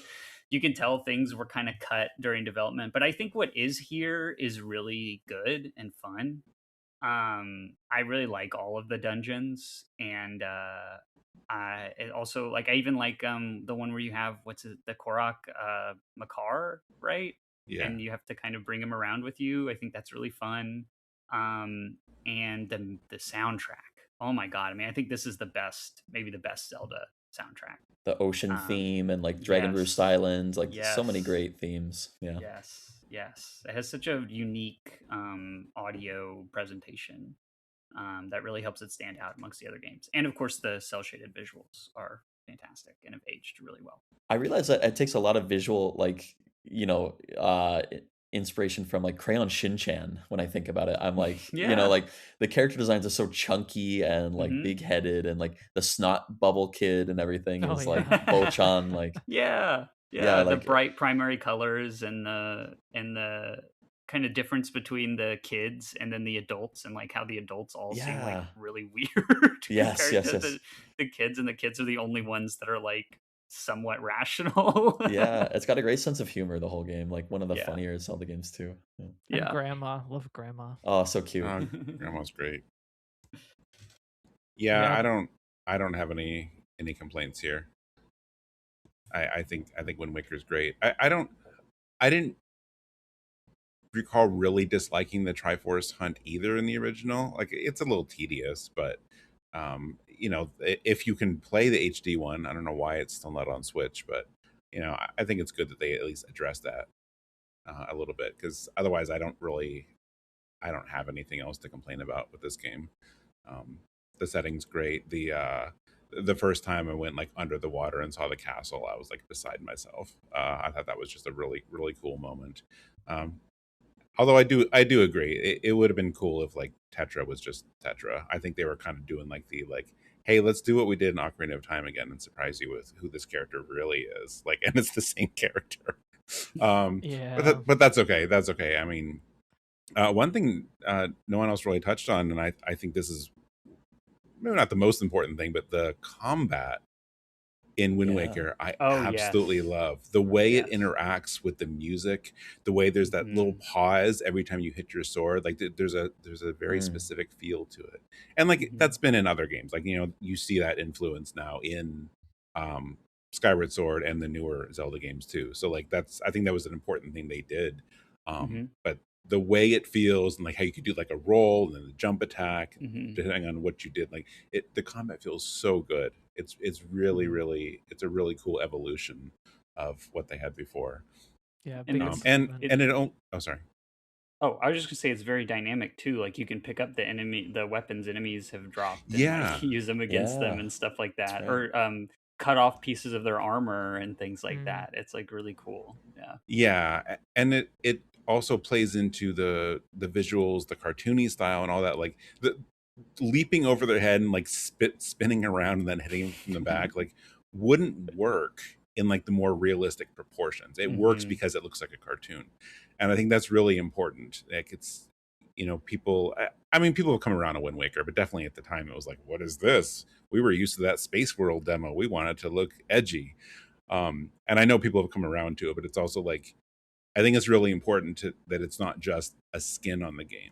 That like the game, the expressiveness, everything we've talked about so far is part of that. It's not just the way it looks; it's how it works and how it's Yeah. presented and how it plays. It's very cohesive, right? Exactly. Like, yeah. Yeah. Yeah. And even the feel of the UI and the specific approach to like sound effects, I still think that's like hard coded into 3D Zelda's DNA. Like to this day, like Wind Waker is such a monumental like aesthetic shift that like even when the games like got away from that hyper cartoony cell shaded style, like you still feel the Wind Waker in pretty much every 3D Zelda going forward. Yeah. Which is good. Yeah. Yeah, I don't really have much to add.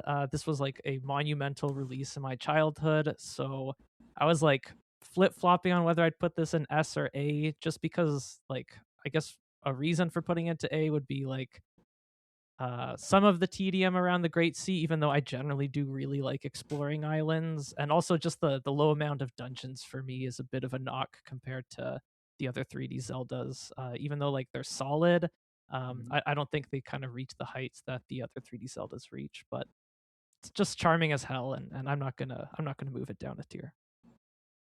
Yay. So yeah, Wind Waker in S. Thank you, Ben. Next up we have Mike Well, with that was two. Matt's pick, actually. Oh yeah, right. Although we all loved it like so, heavily. So Yeah. it was our pick. It was I our think pick. because Ben said it's his favorite game or favorite Zelda, I'm like, oh wow. But Great yeah, taste, Ben. Mike, Thank you, you Matt. got 2 picks coming up now. What are they gonna be? Oh, I have 2. Right. Okay. All right. We spent a lot of time like focusing on the top of this list outside of trying to put Minish Cap at the bottom. So we might as well cover this one. I'm gonna put Zelda 2 in D tier. What? D? Yeah. I wouldn't go that hard on it, but Are you serious? I thought you were joking, Alex. Oh man. No. I agree again, with Aleks. I would put it higher, but yeah. Well, Wow. it's kind of like we said. Like, do I consider it overall a D tier game? No, but Yeah. in relation to everything else there, if something is going to have to be there, it's going to be that one for me. I I appreciate a lot what they did with it. I like that they didn't do what was common then and is common now, where it's like, well, the sequel is just the same game in like, the same graphics, the same visuals, the same gameplay in a different setting. Change the location a bit, but like changing it to a 2D side scroller with like an experience system and upgrades and all that, so different, and I appreciate that about the game a lot. There's something about the controls, especially the Link's weird little dagger. I don't know. It's more frustrating than I wish it was. So I have no problem with the idea and the concept behind the game. I just didn't find it nearly as fun as most others in the series. If they were to ever remake this one in like, I don't know, take your pick of any modern like 2D game, whether it's Hollow Knight or like what they're doing with the new Castlevania game. If they could make the gameplay and combat a little more like fluid and interesting, and maybe where you didn't have to be like touching everything that you had to attack to do damage to them, I might feel differently. I would love to see that, actually, because Link's supposed to have a sword, not a dagger. But even though it did some stuff like you got like the down thrust and some other cool mechanics as part of this, and a notoriously funny localization, it's just, it is at the bottom of the list for me. Even if I like what they were attempting to do, and I like that they did something different, but it's just not one I want to go back to, really. I think the problem with it is like it's not a bad NES game. It's not a bad Famicom game, but like the different things that they're doing among Zelda games are like so typical of other games on the console. So it's like it feels wholly original here, but it's like wholly unoriginal in like the whole body of Famicom games. And like, yeah, I find like the combat is so like they prioritize these big giant sprites that like aren't that impressive to look at nowadays. And like yeah, the combat is so clunky and it feels like kung fu or something, like the game Kung Fu, right? Where you're just the like combat is actually so good. you shuffle along and no way. You gotta be joking. But like I don't really see many like redeeming qualities about this game. Like the music is pretty good. But yeah, like Yes. the script is horrible and like the translation is horrible and like the overworld is boring and like there are these weird random encounters that half the time don't even like play out as encounters. It's like interruptions. I just like I don't think it's a bad game because like there are far worse NES games out there, but like very, very mediocre. Yeah, it's interesting, Matt. You bring up like there's so many other games on the NES that have this style but do it better. What comes to mind when you say that is like Xanadu, I think is a much better iteration of this kind of core concept of like the side-scrolling action RPG on the system. So that I think has merit, but I do think it's a really interesting game, right? Like they really were trying to do a lot here. And I agree too with you, Mike, about how the actual like feel of the game to a certain extent. That it just doesn't feel as smooth as I would want like a 2D action game to be. And I think that the NES does have like a ton of really smooth, really precise 2D action games on it. And so in comparison to those, like, this is kind of flawed in that way, but it is really kind of swinging for the fences in a lot of ways, and I really respect that about it. I mean, yes. And so that kind of, I think, is what makes it more interesting. I think it's a very interesting game. I don't know if this is my favorite game. It's not one of my favorites to go back and revisit, but like they really were trying to do something new and iterate here, and I respect that a lot.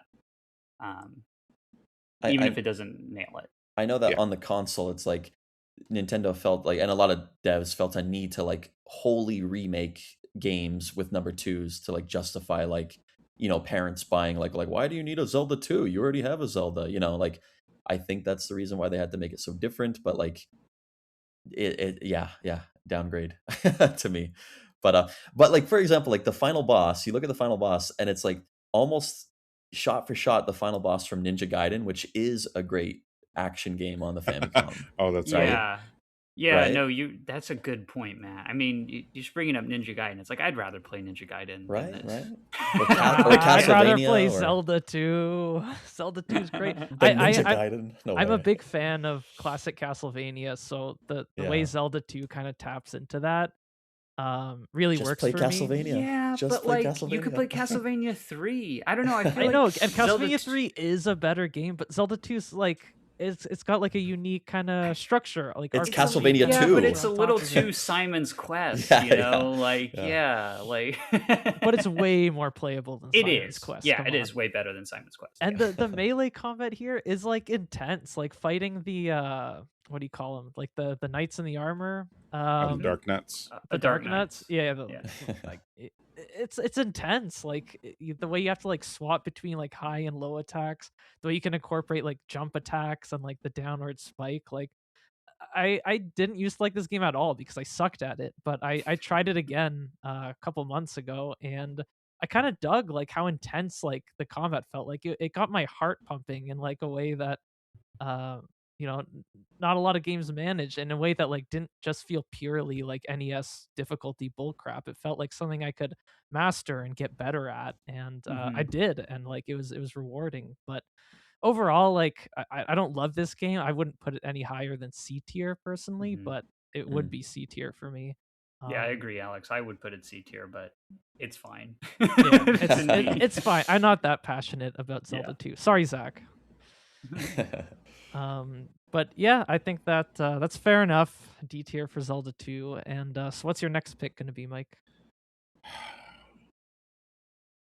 I should be doing the math and if it's likely to come back around to me again. I guess it might. I think there's going to be 7 picks in between your next pick. Yeah.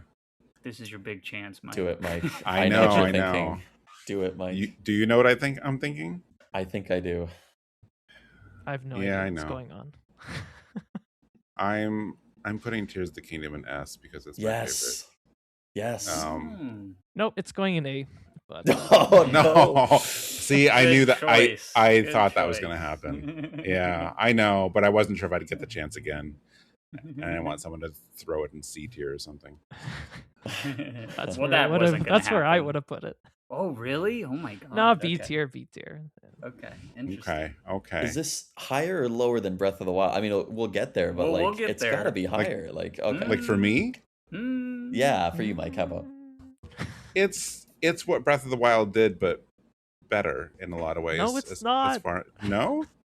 All right, but sorry, go ahead. This is your pick. Please, Mike. This is really interesting because, like, so far in this podcast, everyone gets to talk about their pick, but I'm immediately vetoed and told that it's not a good game. So.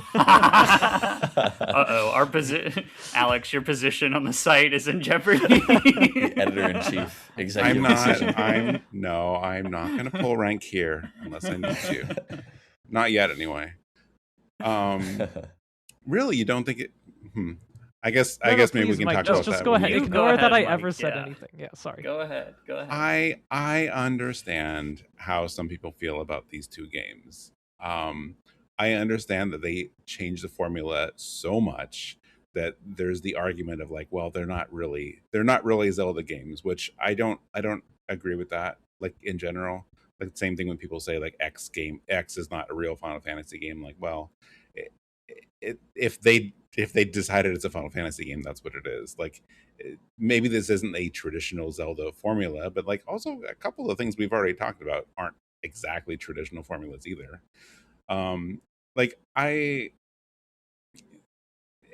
know this isn't really talking about the merits of the game directly yet, but I think it's important that they don't say like, well, Zelda was defined here, like whether it was in the 80s or like the modern Zelda games defined it with Ocarina of Time.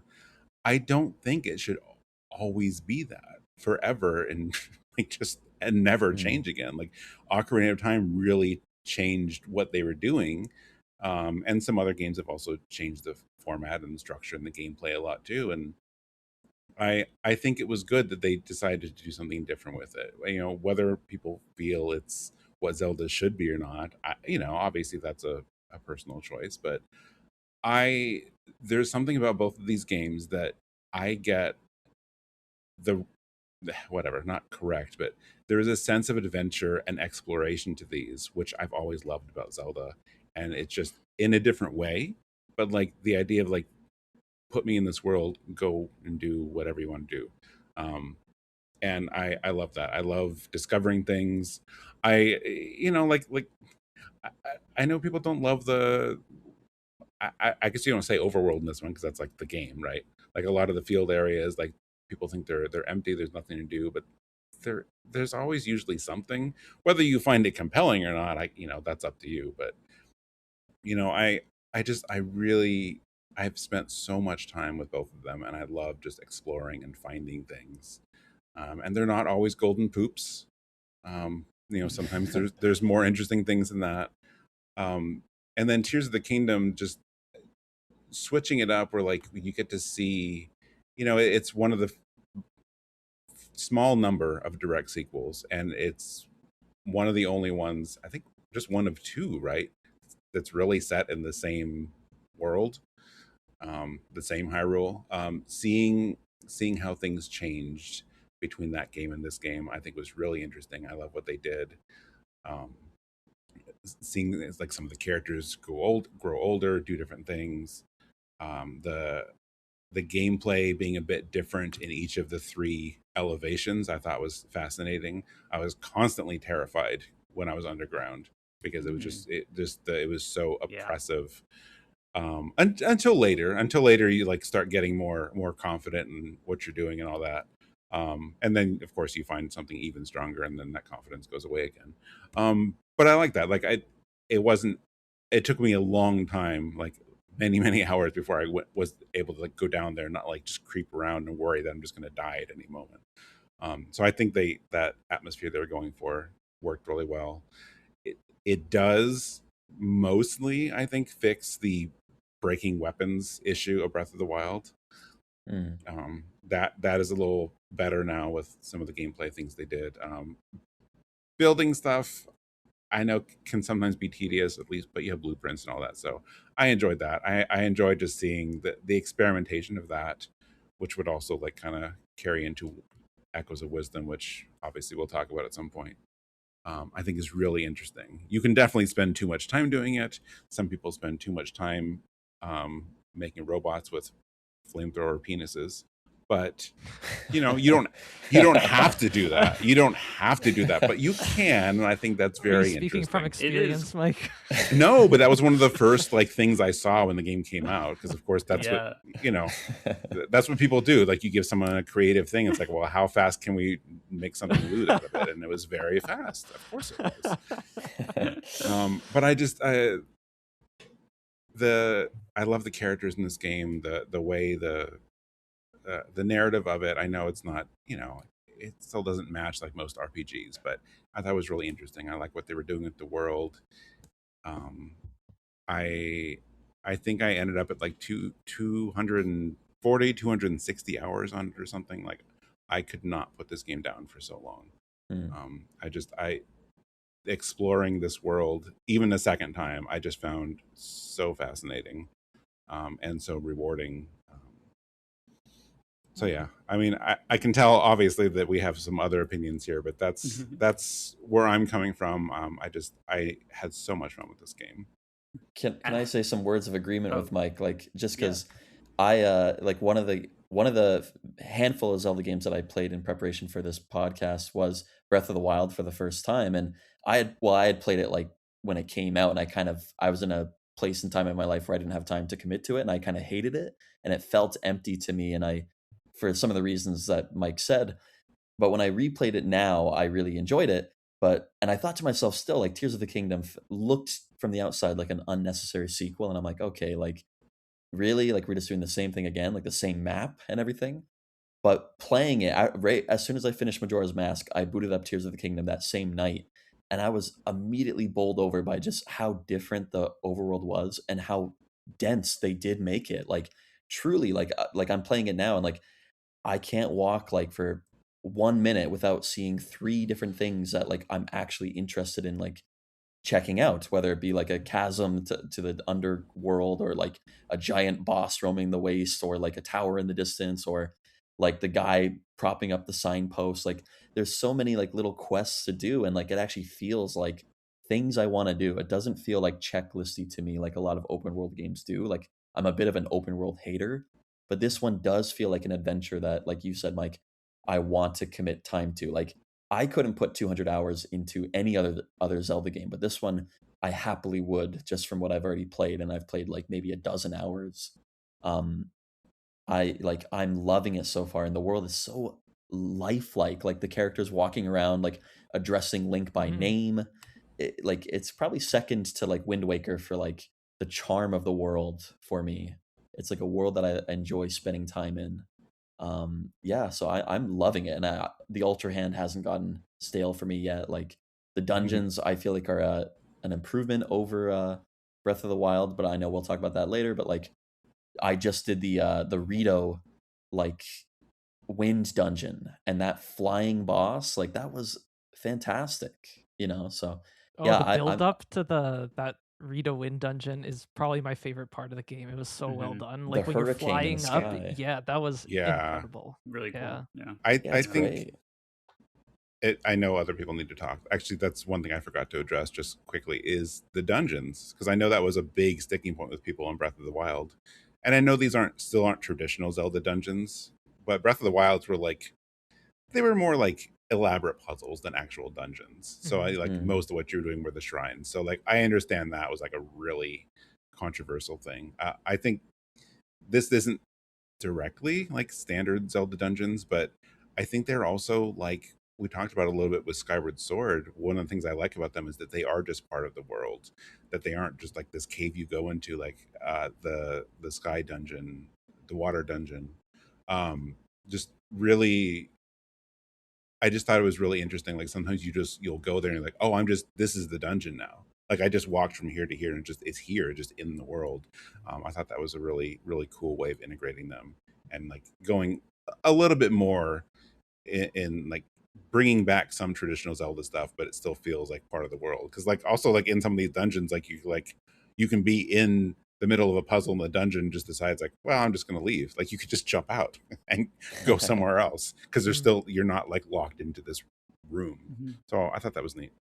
The music too, it kind of dialed it back to like classic Zelda style. Like, I do think it's like such a great mix of like the old and the new. Yeah. Yeah. Yeah. Alex, do you mind if I go? No, yeah, go ahead. Absolutely. Okay. Because I think we're both going to dissent a little bit here, but yeah, I know. And by that I don't mean, so a lot of what both of you said, Matt and Mike, I agree with, especially if we were talking about Breath of the Wild. But I think a lot of what I do, like, I think there are a lot of ways in which Tears of the Kingdom improves on Breath of the Wild, but I think that and I think that like making a sequel to Breath of the Wild, I think was like the worst one to pick to do a direct sequel to. And the reason I feel that way is because I feel like so much of the joy of the experience in Breath of the Wild is the exploration and the sense of wonder and the sense that you have this vast unknown. that you need to explore and discover and then figure out how to traverse. I think that's like the biggest strength that Breath of the Wild Mhm. has, is that you're given this topography, this big map, and it's like, okay, well, you getting from point A to point B is a challenge. I mean, I think it's very similar to like Death Stranding in that way, where Mm. like you really like it makes you think about how you're gonna get somewhere, and the actual mechanics of getting there are like where most of the engagement and challenges, like climbing up and making sure you have enough stamina to climb up somewhere and then get to a high enough point where you can jump off and glide, or like running through a forest and like avoiding the creatures that are in there to get to cut through to get to where you need to be. Like just that experience of living and being in the world, I think in Breath of the Wild is really, really engaging. And I think my problem with Tears of the Kingdom is that so much of the stuff that they've added is like allowing you to obviate that entirely. Like I Preach, think Ben. I think that the building and stuff is really creative, and making those Zonai devices is really like a cool idea. Bringing that kind of like Minecraft style influence, like, and letting players run wild with their imaginations, like that's cool. But it is counter to that core idea of what made Breath of the Wild so engaging and interesting in next exploration, because now you can just fly over that stuff. Oh, there's a big there's a lionel. Oh, well, I can just make this like mech creature and just destroy it, like it's no problem. Like I just that I feel like those things just are counteract each other, and that is, I think, maybe my biggest issue with the game. I also wasn't a huge fan, outside of some of the set pieces that you guys talked about, of the Sky Islands. I don't think that they were as meaningful of an expansion on the world as maybe they wanted them to be. I think it's really cool that you can just like teleport straight up and like merge through the top of it and like come Mm. out on top. Like that's a really cool idea. But I just didn't find most of the Sky Islands to be all that interesting or engaging, outside of like the things that you guys mentioned, like the Rito area set piece. Like that's really, really cool. But I did that first. That was like the first Sky Island thing I did after the tutorial. And then there was nothing that really compared to that.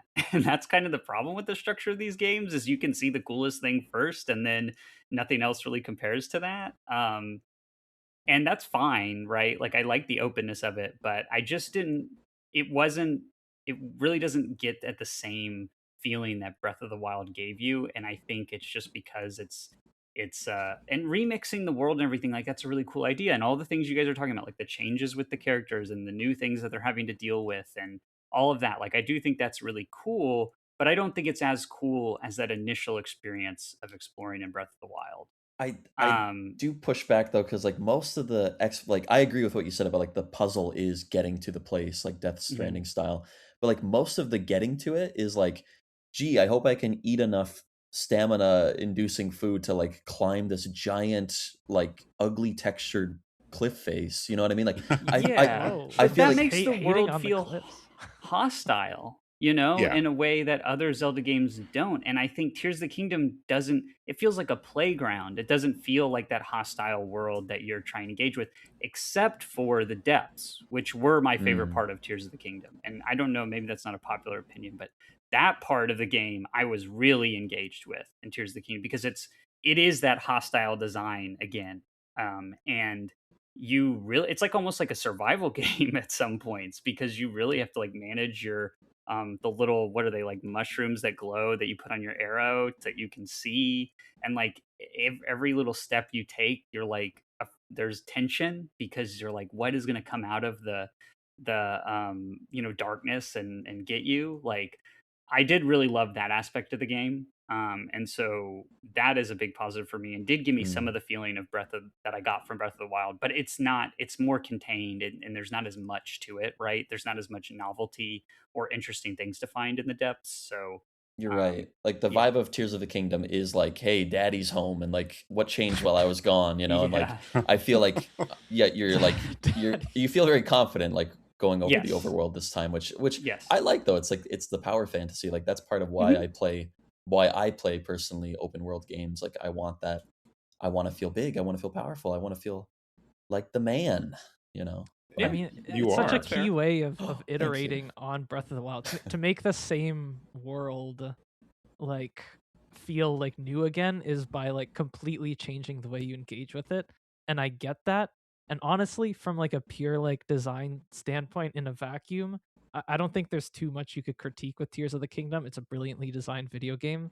My problems are much more aligned with what Ben was talking about, where I don't feel uh, because of the way I'm encouraged to interact with the world, it completely changes the way I dwell within it and the way like I like relate to the world. I don't think there's a 3D Zelda game that I felt less connected to than Tears of the Kingdom, just Mhm. because the way the moment to moment gameplay had me interacting with the world, building Mhm. like random rocket ships to like zoom across and like Yeah. the space. It's like, yes, that's fun, but Mhm. like as a Zelda game, this is like not what I'm looking for. Yeah. Mhm. And Breath of the Wild is so immersive by comparison, right? Like you really feel like you're Link, Yeah. like in this big open and hostile space that you have to navigate. And Tears of the Kingdom, it's like a theme park, Yeah, kind I, of. I don't It's feel like Link. I feel like Minecraft Steve.